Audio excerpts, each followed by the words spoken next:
Hello again. This is Crime Reports with Jack Powers, and today we're reporting on this arrest in the Idaho murder case. They arrested this fellow named Bryan Christopher Kohberger. He was 28 years of age, and they found him down by Scranton, Pennsylvania. Remember the white Elantra that was picked up in surveillance footage by a gas station? It was some ways away from the murder scene, but nevertheless, he was the driver of that car. They tracked the car through tips, information. They tracked that car, and he went to his parents' home in Pennsylvania. So they arrested him. They're going to bring him back to Idaho. They're going to prosecute him. Idaho does have the death penalty. They don't use it very often, perhaps, but they might consider using it here because of the publicity and the atrocity of the crime. But what's more strange or compelling is the fact that this Bryan Kohberger is a PhD student in criminology. Go figure that one, right? You want to get inside the criminal mind? Maybe that's what he was thinking. Let me really get inside the criminal mind of a murderer. Who knows? I know that he's hit now. He's done. He would have been better off just kind of staying there rather than, taking off for Pennsylvania. He would have been better off just staying there, but they haven't found the murder weapon yet.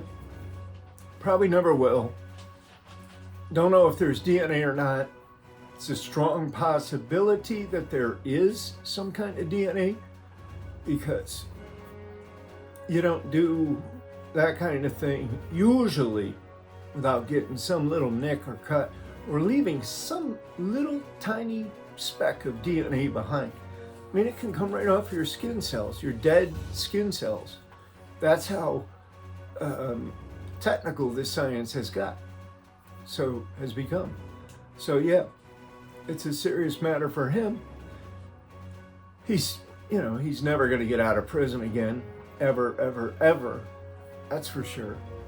And he's probably not going to have an easy time of it in prison because of all the publicity and because there's probably somebody in those ranks somewhere along the line who wants him dead and is willing to pay somebody to make that happen. So, and Idaho, I mean, those dudes up there, Utah, Idaho, Washington State, they're not bullshit.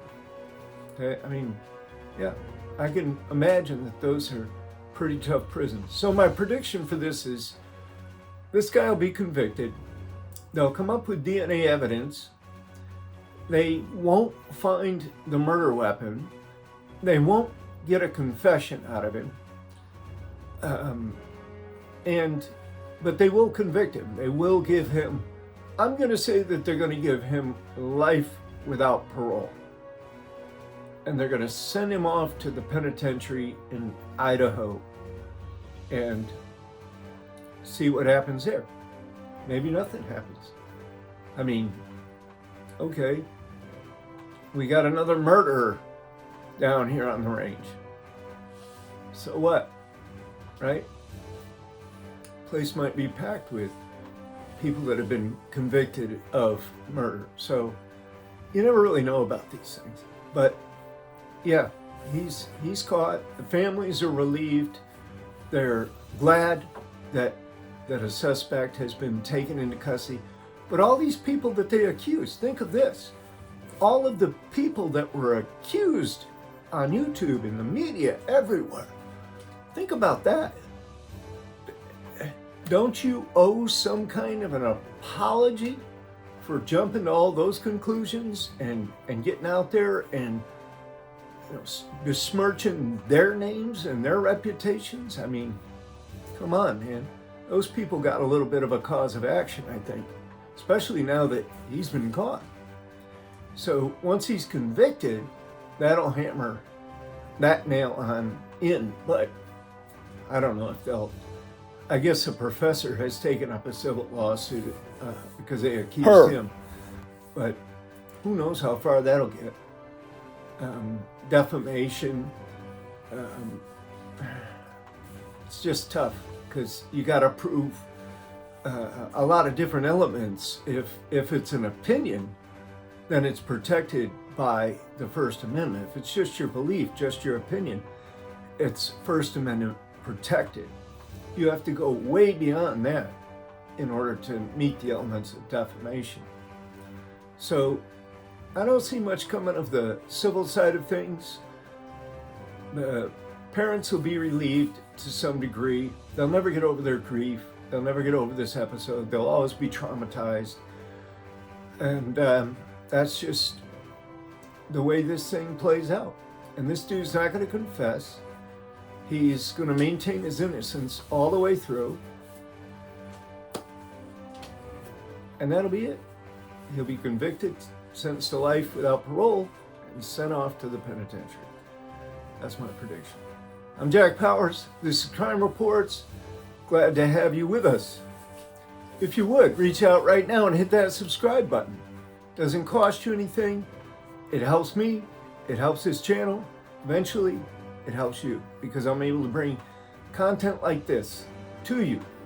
So, thank you. I'll thank you in advance for your subscription.